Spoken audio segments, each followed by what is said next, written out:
हाँ जी बेटा, देखो तो लास्ट वीडियो में हमने फोटॉन्स की एनर्जी के बारे में बात की थी। अब मैं आपको नेक्स्ट जो बता रहा हूँ वो है हमारा वर्क फंक्शन।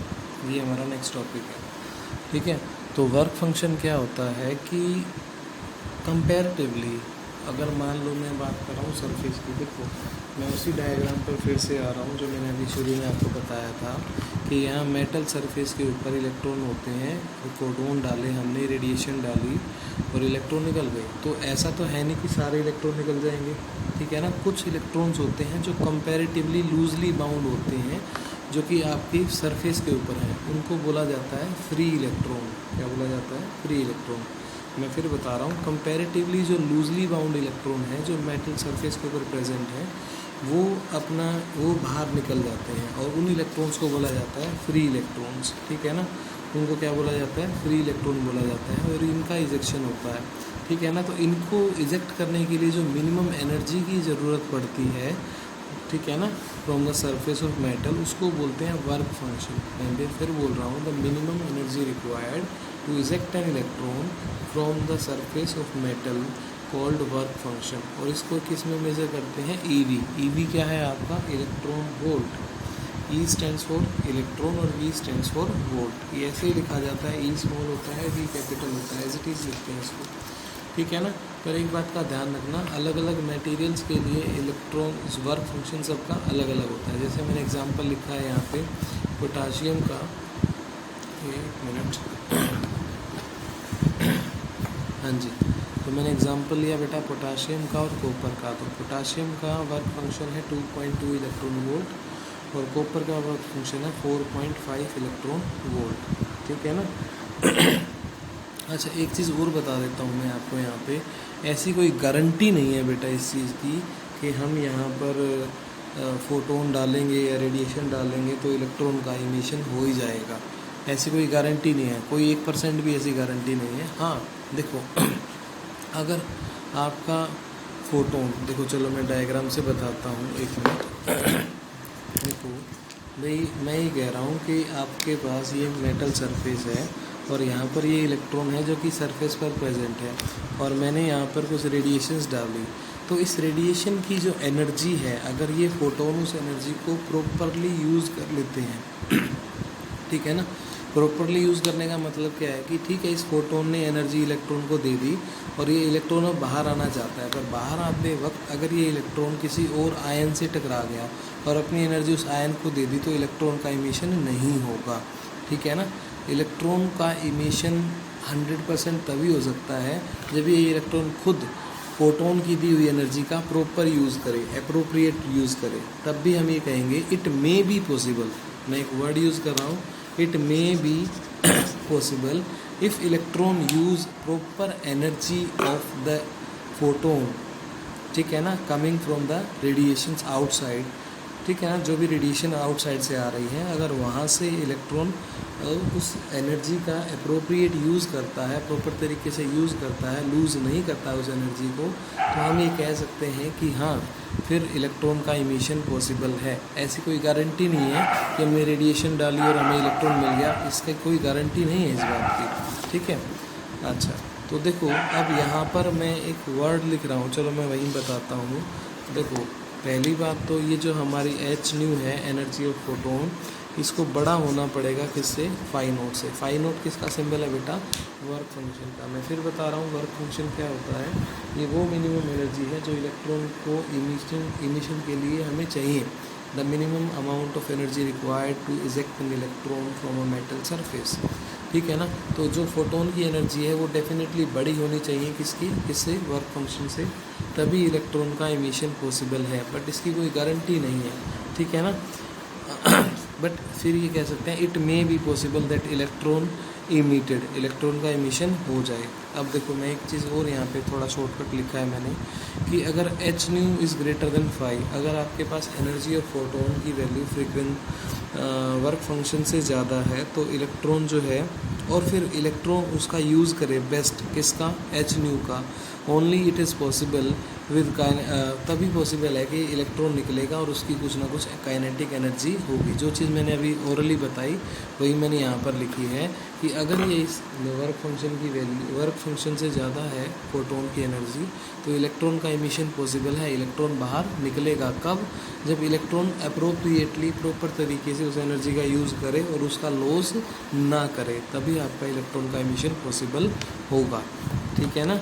और जब इलेक्ट्रॉन बाहर निकलेगा तो उसकी कुछ काइनेटिक एनर्जी भी होगी, क्योंकि देखो यहाँ पर इस फोटो इलेक्ट्रिक इफेक्ट में जो आपने एनर्जी दी है ना, वो 2 पार्ट्स में डिवाइड होगी। पहला पार्ट क्या होगा? इलेक्ट्रॉन को उस मेटल से डिटैच करना, हटाना, रिमूव करना, बाहर निकालना, और फिर बाहर निकालने के बाद उस इलेक्ट्रॉन को काइनेटिक एनर्जी देना, एक मैक्सिमम काइनेटिक एनर्जी देना। तो ये जो आपकी फोटोन की एनर्जी है ये 2 पार्ट्स में डिवाइड होगी। ठीक है ना।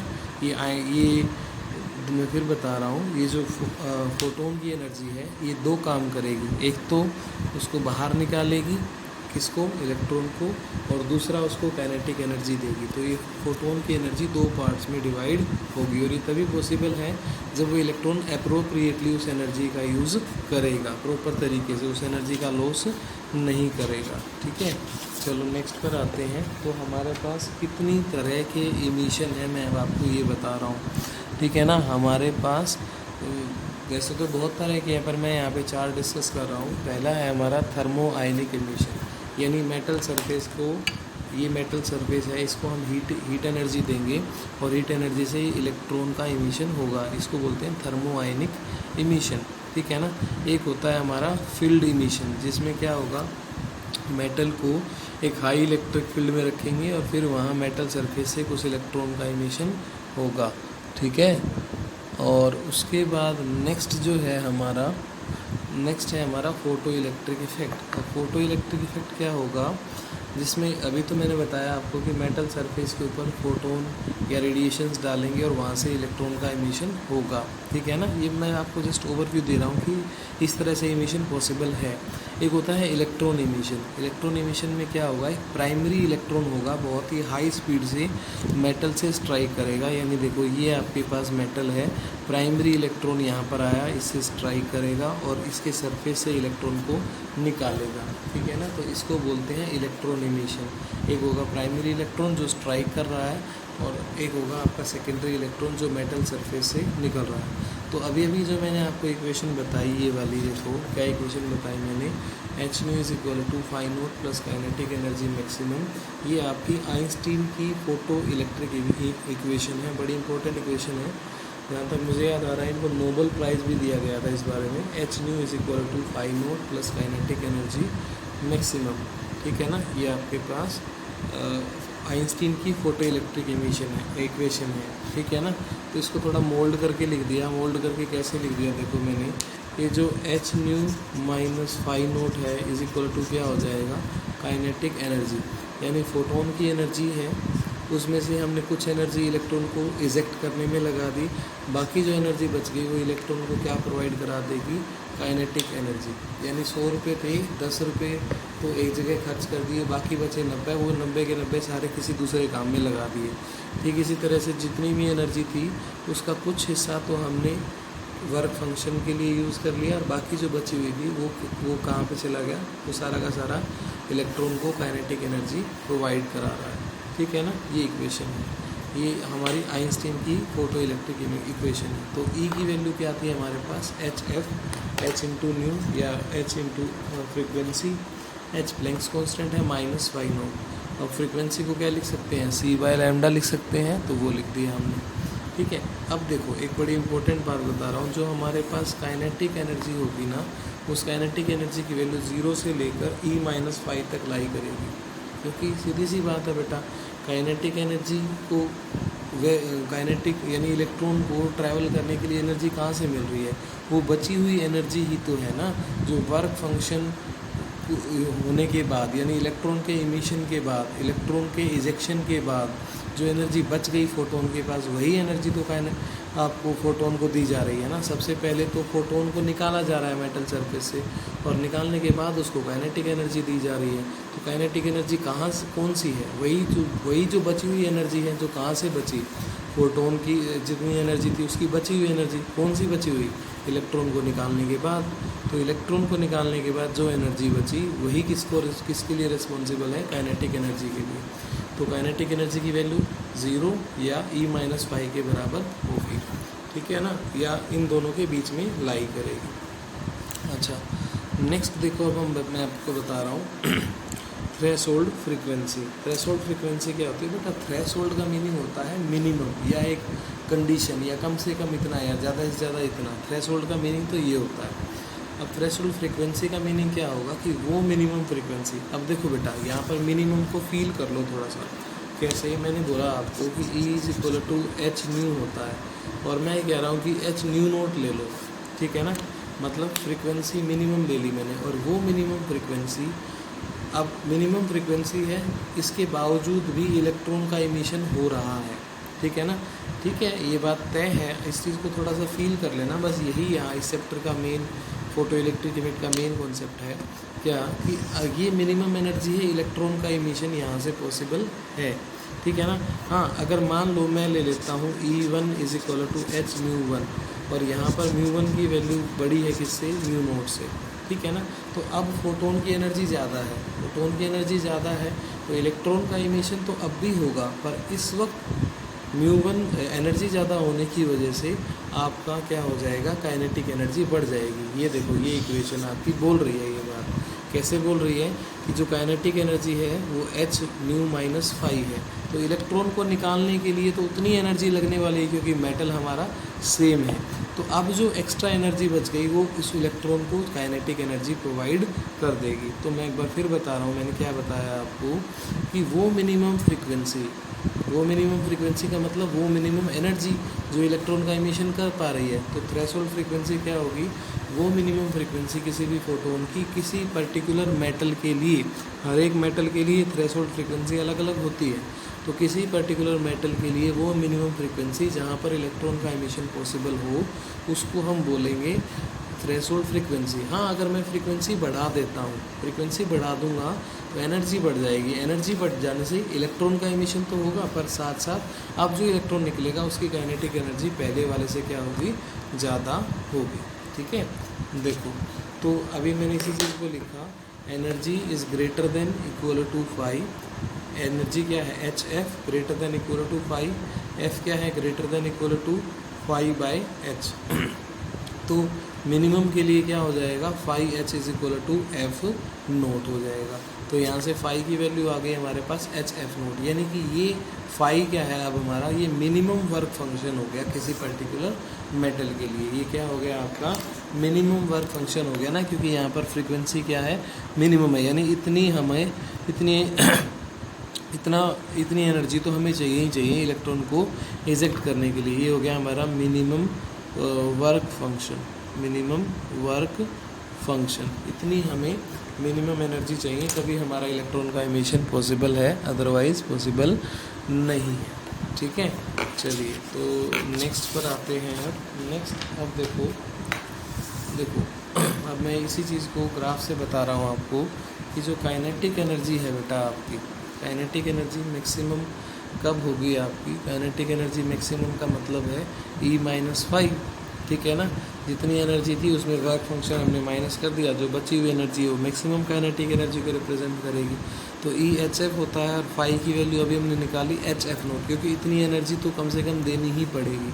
तो आपके पास एक फार्मूला बन गया, kinetic energy is equal to H into F minus F0। तो अगर मैं यहाँ से ग्राफ बनाऊँ काइनेटिक एनर्जी और फ्रीक्वेंसी का, तो क्या पता लगेगा, एक मिनिमम फ्रीक्वेंसी होगी जहाँ पर इलेक्ट्रॉन का, क्योंकि देखो इससे पहले काइनेटिक एनर्जी नेगेटिव है। काइनेटिक एनर्जी नेगेटिव होने का मतलब क्या है कि अभी इलेक्ट्रॉन का इमिशन नहीं हुआ, ठीक है ना। एक पर्टिकुलर पॉइंट पर इलेक्ट्रॉन का इमिशन होगा सिर्फ, पर काइनेटिक एनर्जी उसकी यहाँ पर 0 होगी। इसके बाद अगर हम और फ्रीक्वेंसी बढ़ाते जाएंगे तो काइनेटिक एनर्जी आपकी बढ़ती जाएगी। तो यहाँ पर अगर स्लोप लिया जाए, स्लोप का मतलब टेंजेंट का मतलब परपेंडिकुलर बाय बेस। तो परपेंडिकुलर क्या है, काइनेटिक एनर्जी, और बेस क्या है फ्रीक्वेंसी, बेस क्या है आपकी फ्रीक्वेंसी। तो देखो काइनेटिक एनर्जी इसको इधर ले आओ फ्रीक्वेंसी, तो ये क्या बन जाएगा h, तो स्लोप क्या हो गया आपका h हो गया, ठीक है। इसी तरह से आपका होता है थ्रेशोल्ड वेवलेंथ। थ्रेशोल्ड वेवलेंथ क्या होगा, ये आपकी मैक्सिमम वेवलेंथ होगी, ये क्या होगी आपकी मैक्सिमम वेवलेंथ। क्यों होगी मैक्सिमम वेवलेंथ, देख लो फिर से वही बात है। देखो बेटा फॉर्मूला क्या था, E is equal to h c by lambda, ठीक है ना। अगर ये ज़्यादा तो ये कम, ठीक है ना। तो कितनी कम से कम एनर्जी हो, ठीक है ना, जब वेवलेंथ की वैल्यू हमारी मैक्सिमम होगी, ठीक है ना। ठीक है, वेवलेंथ मैक्सिमम है, एनर्जी हमारी कम है, पर फिर भी हम इलेक्ट्रॉन का इमिशन कर पा रहे हैं। कंडीशन क्या है, कंडीशन ये है कि हम किन कंडीशंस में कहाँ तक इलेक्ट्रॉन का इमिशन कर सकते हैं, ये हम जानना चाहते हैं किसी भी मेटल के लिए। तो हमने इसको बढ़ा दिया, इसको बढ़ा दिया, फिर भी हम अगर इलेक्ट्रॉन का इमिशन कर पा रहे हैं तो वो एनर्जी हम, वो जो उस पर्टिकुलर वेवलेंथ पर जो एनर्जी होगी उसको बोलेंगे थ्रेशोल्ड वेवलेंथ। जैसे हमने यहाँ पर पढ़ा था कि हमने इसको कम कर दिया पर फिर भी हम इलेक्ट्रॉन का इमिशन कर पा रहे हैं, तो ये हमारी थ्रेशोल्ड फ्रीक्वेंसी होगी, ये मिनिमम फ्रीक्वेंसी है जहाँ पर हम इमिशन कर सकते हैं। इसी तरह से ये मैक्सिमम वेवलेंथ है जहाँ पर एनर्जी कम हो गई फिर भी हम इलेक्ट्रॉन का इमिशन कर सकते हैं, ठीक है। तो देखिए ये वो मैक्सिमम वेवलेंथ है जहाँ पर इंडिविजुअल, जहाँ पर इंसिडेंट रेडिएशन जो है फोटो इलेक्ट्रिक इफेक्ट कर सकती है, ठीक है ना, या फोटो इलेक्ट्रिक इलेक्ट्रॉन का आप कह सकते हैं इमिशन हो सकता है। तो फाई इज इक्वल टू क्या हो जाएगा, h c by lambda naught हो जाएगा। देखो ये मैं आपको कर देता हूँ, ई इज इक्वल टू क्या होगा, एनर्जी ज़्यादा होनी चाहिए by greater than equal to phi naught होना चाहिए, जैसा हमने पहले किया था, ठीक है ना। ये होगा h c by lambda greater than equal to phi naught. अब इसको लेमडा को यहाँ लाओगे, इसको यहाँ लाओगे, तो ये ग्रेटर देन वाला साइन लेस देन वाला साइन हो जाएगा। तो lambda less than equal to h c by phi, तो लेमडा मैक्सिमम कितना होगा, एच सी बाई फाइव होगा, ठीक है ना, is equal to lambda naught. तो ये हमारे पास थ्रेशोल्ड वेवलेंथ आ जाएगी, lambda naught is equal to h c by phi, ठीक है ना। बस यही फिर उसी इक्वेशन में पुट कर दिया आइंस्टीन फोटो इलेक्ट्रिक इक्वेशन में। Kinetic energy maximum is equal to E minus phi, E की value h c by lambda और फाइव की value h c by lambda naught is equal to h c one by lambda minus one by lambda naught. फिर से वही graph discuss कर लेते हैं वैसा ही, यहाँ पर होगा वन बाय लेमडा, यहाँ पर होगा काइनेटिक एनर्जी मैक्सिमम। तो ये एनर्जी आपकी थ्रेशोल्ड वेवलेंथ हो जाएगी, ठीक है ना, थ्रेशोल्ड वेवलेंथ पे एनर्जी हो जाएगी और इसके बाद आप वेवलेंथ बढ़ाते रहिए, ठीक है ना, तो आपको काइनेटिक एनर्जी बढ़ती हुई मिलती जाएगी, ठीक है। तो ठीक ये वैसा ही ग्राफ है, ठीक है, कर लेंगे यहाँ तक, चलिए।